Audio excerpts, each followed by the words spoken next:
bahay ni Roberto? Ha? Hawak! Wala kaming amo. Kung nasaan ang kwarta, andun ang Red Phoenix. Ikaw, ano negosyo mo? Armas at droga. Kaya kailangan ko ng malakas na mga tauhan.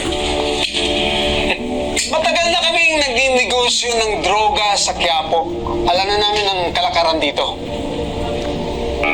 Ba't hindi tayo magsosyo? Malaki ang kikitain natin. No, thank you. High class ang produkto na pinapasok ko. Hindi katulad ng mga inilalako ninyo. Mamawalan ako ng kliyente kung pipitsugan na ibibenta ko sa kanila. Angkong. Bubod din naman pala ng yabang nito. Kalma lang. Muntik na ako maiyak eh. Pero kalma lang. Hindi natin mapagkakitaan yung angas na yan. Hindi biro itong papasukin niyo, ha? Maliban sa mga transaksyon, kakailanganin ko proteksyon niyo sa mga Montenegro. Mapapagkatiwalaan ko ba kayo? Hindi naman sa pagmamayabang, hindi kami basta-basta. Sa katunayan, nahuli na namin yung si Ramon Montenegro na yan. Kung nahuli niyo si Ramon, paano siya nakatakas? Tatapatin ko kayo, ha? Diskumpiyado ako sa inyo at sa iyo. Pero may transaksyon ako bukas ng gabi.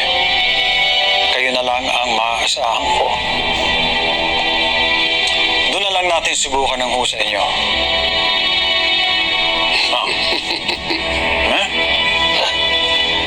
Boss, mas maangas to kung may alak kami. Baka pwede mo kami painumin. Bakit hindi? Meron pala. Ayos.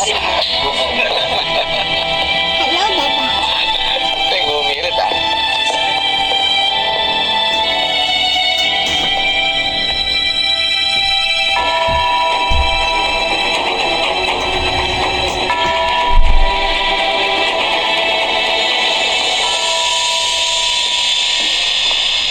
Erika, mag-usap tayo.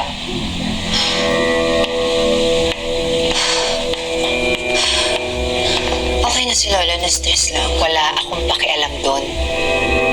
Ikaw, sinira na nga ni Santino ang kinabukasan mo, pati kami, yung buhay namin, ginugulo niya araw-araw.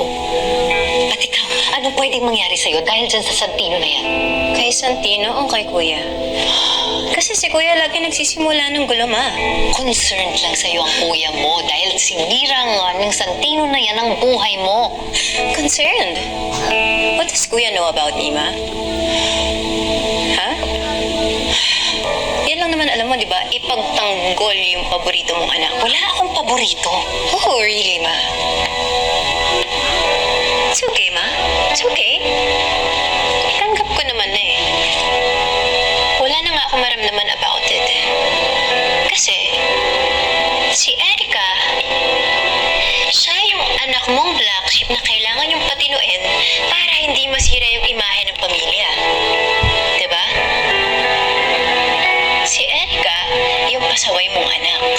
Si Erika, yung puro gulo yung pinapasok dito sa pamilyang to. Si Erika, yung walang ginawang tama para sa'yo. Pero may hindi mo ba naisip na habang lumalaki, habang tumatanda si Erika, ang pinaka-kinakailangan niya yung gabay ninyo?